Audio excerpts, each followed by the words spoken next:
Hello and welcome to the Autism 360 method, the Autism 360 podcast, where we discuss all things autism and what's happening on the program.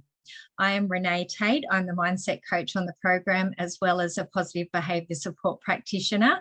And it is great to have you here today. So welcome to all our lovely listeners. Really excited today because I'm going to be talking to David Wragg, who is our positive behaviour support lead on the program.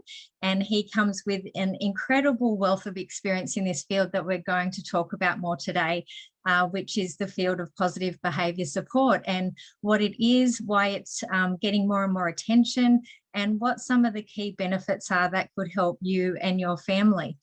Before we get started today, though, I just wanted to mention that this podcast is not a substitute for medical advice. So if someone you care about is, you've got some concerns, please make sure that you get professional help or just reach out to us here on the autism program. So David, welcome. It's so exciting to have you here today. And I work in this field myself, so it's really exciting to be able to talk about, I guess, all these benefits of this, this area, and just get you to introduce yourself first of all. Sure. So yeah, as you said, my name is David Wragg, and I'm the PBS practice lead here at Autism 360.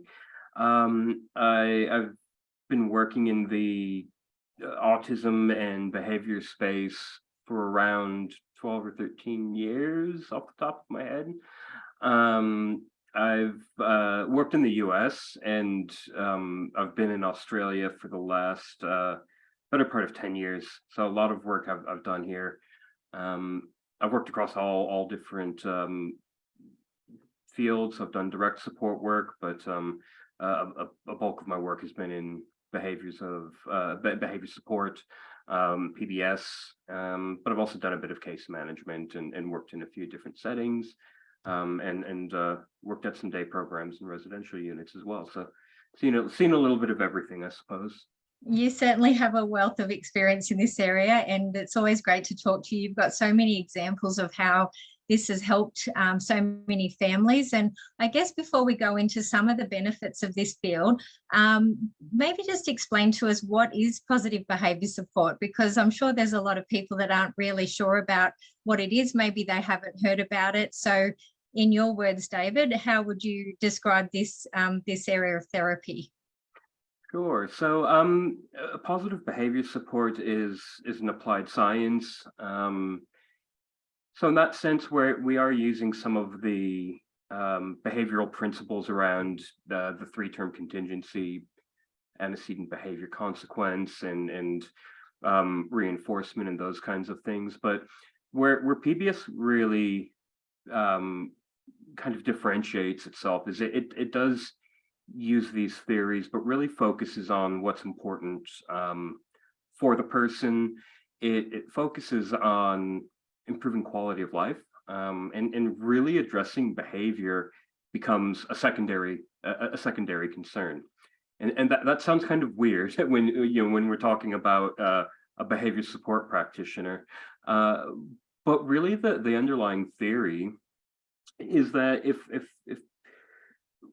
we all know that behavior happens for a reason. I guess what PBS tries to do is look beyond the antecedent behavior consequence and go, what's going on around the person that this behavior is the most efficient way for them to have their needs met? What's the missing need, and how can we get that to the person? So by focusing on quality of life, and helping a person to feel fulfilled and have some autonomy and agency in their life, we find that the need for the behavior of concern goes down. And by addressing things at the root, you sort of address the behavior without focusing too in depth on the behavior. So there are still some of those concepts that we're used to, like topography, reinforcement, and those kinds of things, but we really look at what the person feels is missing from their life, or what would make their life better, and we address it there. The analogy I always like to use is that I think when we're in traffic, we've all had, to some degree, a behavior of concern, whether it might be a little bit of a use of choice words when we're on our way home from work after a long day and someone cuts us off, or we have a near miss. We don't behave in the same way when we're on holiday on a sandy beach with a nice drink in our hand, and we're feeling secure and calm and relaxed and our needs are met. And it's a bit of a cheeky example, but even realistically, I think if we look at a place like our own employment history, if we're at a job where we feel valued, we feel that we have some agency, we feel supported, we're less likely to start looking for another job.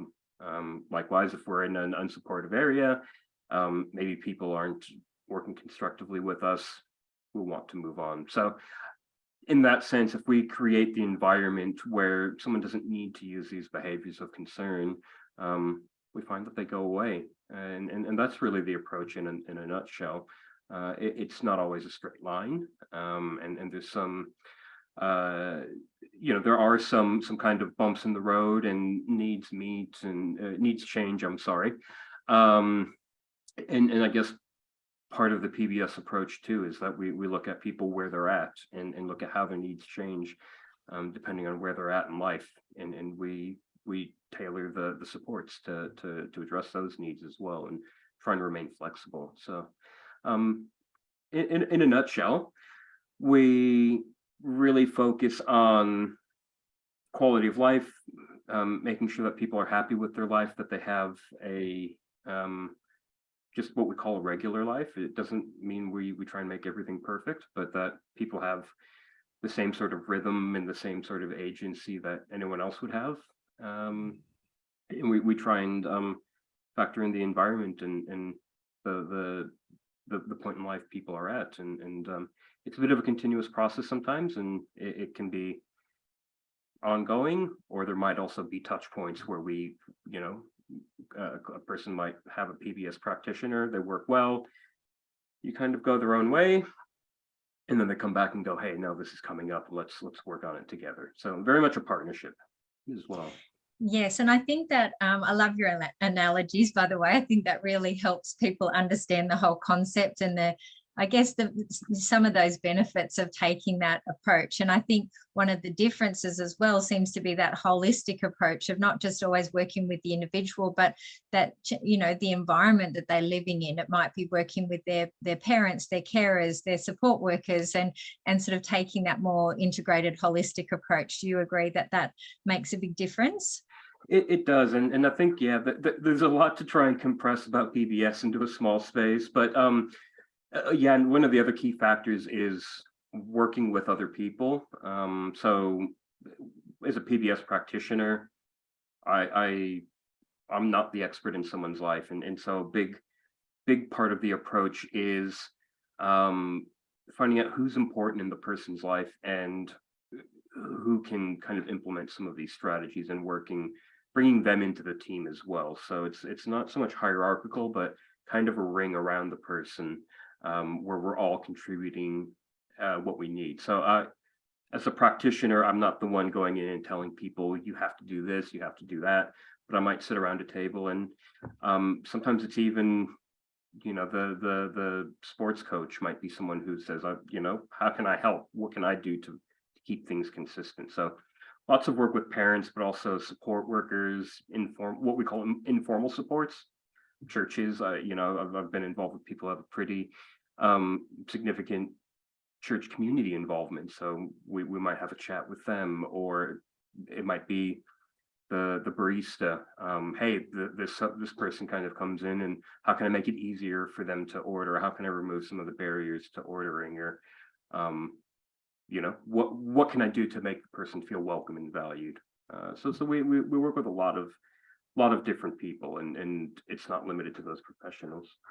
Wonderful. That's so good. And I think there's a lot of benefits. It's probably going to be hard to describe or condense those benefits into a few of the key ones. But in your opinion and in your experience, what do you think would be the major benefits of someone coming to get a positive behaviour support plan done and get those types of services? What are those benefits they could look forward to? I think the big benefit is, as much as possible, we try to fit in with the person's life. So quite often in the behavior support space, we might ask people to change what they're doing, or we might ask them to introduce something new. But I think the first point of PBS is, rather than introducing a whole new morning routine, we might look at tweaking the existing morning routine and coming at that situation with the understanding that we're trying to, again, keep things as kind of person-centered as possible. So an example might be if someone's got some sensory sensitivities, maybe the morning routine is not the best time to start running the washing machine where it's going to make some noise, or maybe doing laundry while the child's at school, so that way you're not adding on. So as much as possible, these little kind of changes. A big part of the approach is doing what makes sense to the person in their life as well. So the person really sets their goals, and we try and ease up on some of the scientific aspects, and don't get too focused on, we're going to count this, but I guess have the person reflect and go, yeah, this is making a difference in my life, and yeah, I do feel this is an improvement. And quite often a family member goes, we're seeing an improvement, but it's oftentimes hard to quantify. But they might say, just the tension in the house is a lot lower, and we're feeling that we're laughing again. And so we look at things like that alongside some of the more standard measures of outcomes. And we really look at what capacity the person, their family, their supports, whoever, what can they realistically do? Because we can come up with a really great strategy that's based in really strong theory and works great when you're in a controlled environment. But if we can't use that strategy when you're at the shopping center or you're at footy practice, it's not going to do us much good. So a big benefit is, what can we develop that's going to work in the real world? And that process of assessment and strategy development and implementation and reflection, it's all designed to happen in the real world. So we may not. I really do find it's helpful to do things like, let's count behaviors and what time they've happened and all of this, and I quite like that process, but it's not always pragmatic, and it's you run the risk of there being statistics and without the context of the person and the environment. So PBS is a bit of a way to kind of go, we're going to put the person back in, and we're going to take a bit more of a naturalistic approach and get out of the lab, so to speak. And I think that's really where people find the benefits. We try not to we try to make it as practical as possible to implement some of this stuff. I think those real world strategies is really key and makes a really big difference to just simple things like being able to go out to the shopping centre without there being major issues. And just having those strategies, I think, really empowers the parents and the carers and helps, as you said, reduce a lot of that tension. It's really amazing how these things work on a lot of different levels, but that practical approach is really important. And I personally like the goal focused approach of PBS, that I guess, there's some clear goals to work with that everyone's working towards together. And I think it does help to know how is the person and the family and the carers progressing towards those goals as well. Do you agree? Yeah, and I think if we I think if we take away some of those kind of, again, facts, figures, and focus on my life is better and this is how it's better, and get a little bit more abstract, it doesn't lend itself well to research. But I think it's a lot easier for the people in the situation to see the benefit as well if we approach it that way. And so I think, just from an emotional and kind of cathartic standpoint, it's really important, as opposed to, yep, here's some numbers on a sheet and look, this line went down, isn't that great? Yeah, really reflecting on that, and I think that gets people thinking and gets us a bit creative too about, okay, how can we make it even better? What else can we do? Now we're thinking about goals and long-term aspirations, and so a bit, again, getting away from that behavior, but more about, okay, now that we've got some of the behavior under control, what's something you've always wanted to do? Do you want to fly in a plane? Let's work on that. Let's start moving that way. And that experience can be really good. And I think as people feel fulfilled, good things lead to other good things. That's right. I always talk about that positive momentum. It's like momentum builds momentum, and it's all of a sudden we see these families get on this positive cycle, and it's so wonderful to see that. I know you've talked about the Autism 360 model being a really good platform for behaviour support as well. And that's something that, yeah, I think it really does lend itself to be able to work well with the families in that space.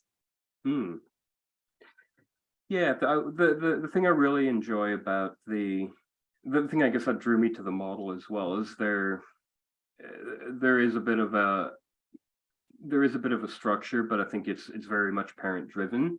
And with the tele-PBS model that we're using, it's very much about empowering families to have that autonomy to affect some change and some agency within their own life, when maybe they come to us and feel that they don't necessarily have that. And I've got to say, maybe 80-90% of the time, families come and go, we're doing this, and I say, that's great, keep doing that. People are the experts in their own lives, so the strategies are often there, but it's so many mixed messages and so many experts coming at things from a different approach. I think if we introduce concepts to families and trust them to do the right things with those concepts, you see a lot of good outcomes, and it becomes less overwhelming. And it's always kind of baffled me a little bit that we work in this behavioral space, and the crux of what we do is meant to be reinforcing behavior that we want to see, but we don't always see that professionals doing that with parents and support staff. And it's quite often, no, that's wrong, do this instead. And sometimes I'm talking with whether it's a staff member or a family member, whoever, and I go, that's a really great strategy, let's put it into the plan. And they go, no one's ever told me I'm doing a good job before. Yes. It's that's what we're here to do, is tell people when they're doing the right thing and give encouragement. That's so nice. Half the job's just pulling out the knowledge of the people who know their child or loved one or their client best, and formalizing some of those strategies. And where things aren't working, or where we've got a bit of inconsistency, we build that consistency and we tweak the strategy so it does work.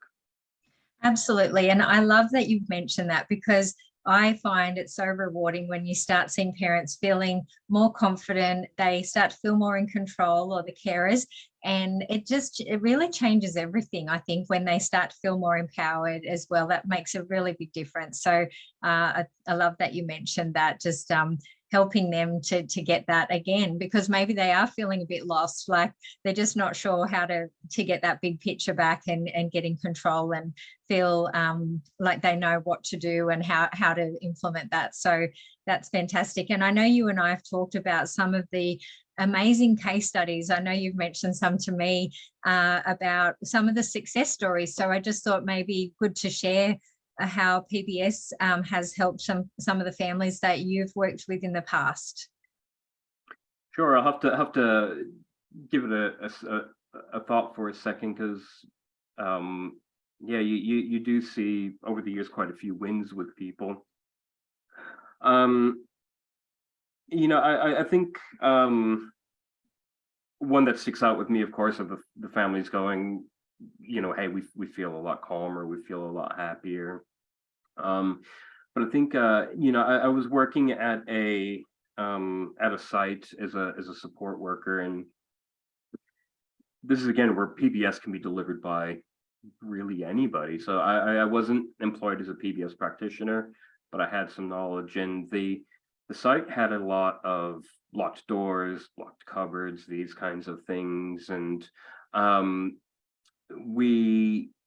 was a new employee there, and there was this routine of when one half of the program would leave, the other half could go into the garden. And then when the other half of the program came back from their community access, we had to go back into this room, and we were essentially locked in. So it wasn't very nice, and the motivations were not problematic. The motivations were keeping people safe, and I get it. But myself and another couple of staff, we kind of looked at each other one day and went, nothing's going to happen. Everyone's here happily in the garden. So when the other program came back, we talked to the staff and said, look, everyone's settled, and they're, whenever we try and get them to go back inside, they get really bothered. It's a beautiful day. We're all just sitting here. We'll go back in if there's any issues. And there's a little bit of grumbling, but we sort of dug our heels in and tried to find some common ground. And after the first day, there were no issues. Second day, we said, well, there's no problem yesterday, so let's stay out in the garden. Weather's great. And slowly but surely, the rest of the staffing group came on board, and that policy is just something that went completely out the window. And there wasn't any trick to it. There wasn't any. It was just let's everyone's happy. Let's maintain the status quo, and that led on to other kind of behavioral improvements for the people in that program as well. And we overall just started seeing less behavior. There were, to get a little bit technical about it, there were, fewer triggers. The fact of transitioning in and out was a trigger. There was less conflict between staff and clients, less conflict between staff and staff as well. And the whole thing became really welcoming. And as I said, this group was kind of segregated, but people started from the bigger group, came over and started hanging out with our clients and saying, hey, how's it going, and saying hi to them, and that led on to more good things. So it was a process, but it was that first step, and I think that's kind of what encapsulates a lot is we were at a program where something was really, it was serious, but we didn't realize, the program, didn't realize at the time, being so close to it, that their solution to the problem was making more problems.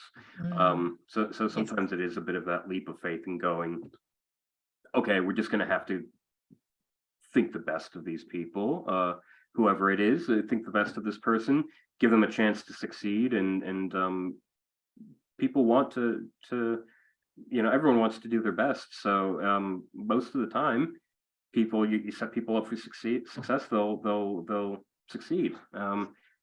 And that's sort of the attitude we took in that situation. That is such a great example, as you said, improving the quality of people's lives, and yes, setting them up for success. And the flow-on effect of that sounds amazing. So it's a really good example that you give there around that. We did have a question from one of our listeners. Danielle from Victoria said her son, who is 15, has started acting out more, becoming quite aggressive and with his family and carers, and was just not sure how PBS may be able to help them with those concerns. Okay. Yeah, so without knowing this young man specifically, I can't get into specifics, but a little bit what a PBS practitioner might do in a situation like this is get to know you, get to know your son as well. Maybe find out what's going on at school, and see if we can find out what's going on with social groups, and just generally get a feel for the person's life and the circumstances. Mm-hmm. We'll do some of the stock standard stuff. Okay, when do you see the behavior? What are your antecedents, and what does the behavior look like, and how do you respond, and does that make it better or worse? Or we do a bit of that. By and large, we find that families can answer those questions pretty clearly, but if it's a mystery, I'll say, all right, let's take some data, and we might have to get into keep a journal, or I might say, here's a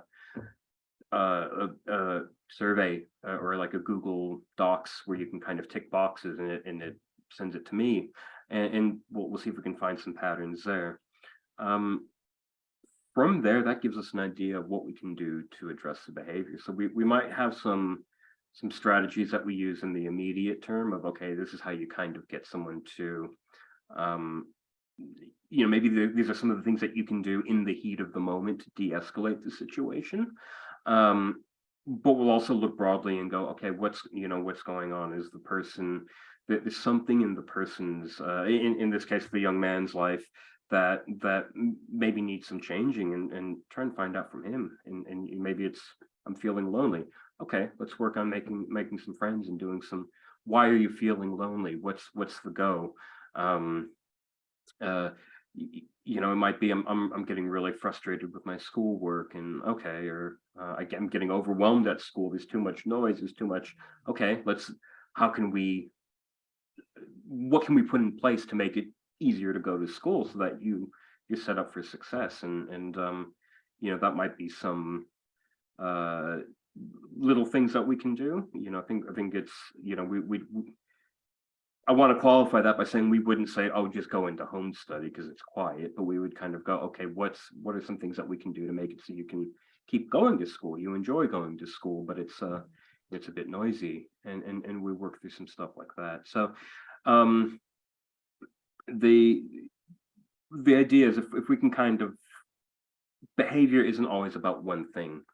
And so what we might do is go, what are all the contributing factors? And let's start chipping away at those. And the way you do that is by helping someone feel as though they're getting a sense of achievement, and they're getting a better quality of life. So it's a bit of a big assessment. And then once we've kind of looked at some of those factors, we'll try out some things, and we'll stay in regular communication. How, hey, we tried this out. How did that work? Is that going to work? Or is it, and I was a bit embarrassed having to wear earplugs or what have you. Okay, well, let's try some noise canceling earbuds for music. Maybe that'll work better. We assess the effectiveness and of the strategy, and the person who determines the effectiveness is going to be the 15-year-old boy in this situation. So he's going to tell us, this works, this isn't working, and why. And we kind of drill down, and we do that until we find that the behavior starts to reduce. So there's a bit of we look at the immediate safety. So what are some of the things we can do in the short term, with the view to looking at the really broad kind of perspective as part of our assessment. Absolutely. And as you said, getting to the root cause of what is causing this. Sometimes people aren't sure. So I think that's always so important, isn't it, to address that, so that those solutions are so much more effective in those strategies, which makes a such a big difference. So yeah, thank you so much. I hope that helps you, Danielle. And if any of our listeners have any more questions or would like to find out more about positive behaviour support, please reach out to us at Autism 360. We are more than happy to help with that, and we have some amazing support in that field. So thank you, David. It was so good to speak to you today. I think it's been really informative and really helpful. I think so many people will take a lot from that today. So thank you. Great, thank you. Thank you. And thank you for listening, and we look forward to speaking to you soon.